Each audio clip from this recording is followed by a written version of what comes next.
Assalamu alaikum, урматтуу мекендештер, амансыздарбы? Бүгүн чыла 18 март 2025 жылы Нокат шаарындагы буюрса бүгүнкү эртең мененки курс достор саат 9-дан 52 мүнөт өттү. Туугандар, сөзсүз бирден лайкты басып коюңуздар, комментарийге жакшы ой пикир калтырып достор менен бөлүшүп, буюрса рубль дагы өсүп баштады. Өтө чоң жакшы сүйүнчү. Просмотр менен лайкты туугандар бир алып кетиңиздер. Буюрса сиздерге ар дайым өз убагында кызыктуу, пайдалуу курс видеолорду биз чыгарып турабыз. Рубль алга деп комментарийге жазып коюңуздар. Ал эми сиздер жакта рубль канча, комментарийге жазып кетиңиздер. Бүгүн буюрса өтө сонундагы жакшы жаңылык. Рубль болсо уже мына туугандар 1 сомдон өтүптүр.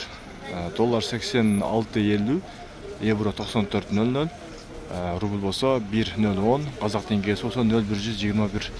Доллар бир аз түшүптүр, евро да бир аз көтөрүлүп тур, ал эми рубль болсо уже 1 сомдон өтүп калыптыр жакшы.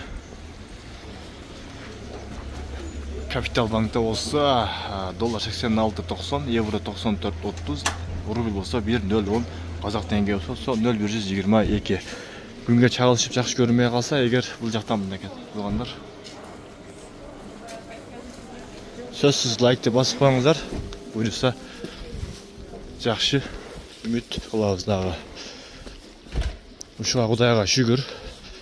Эң биринчиси шүгүр айтайлы. Өтө сонун уже бирден дагы өттү. Кийинки Байчын банкта болсо, мына туугандар. Доллар уже түшүп баштады.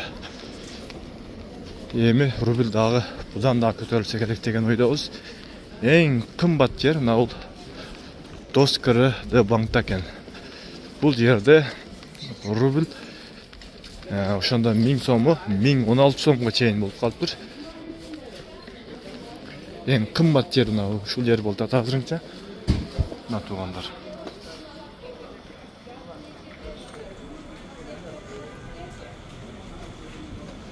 Акча алмаштыруучу жайларда дагы 1.10 экен туугандар. 1 сом 0.10 экен. Туугандар, ушинтип видео жыйынтыктайбыз. Алла разы болсун баардыгыңыздардан. Погода өтө сонун болду. Ишиңиздерге ийгилик баарыңыздарга.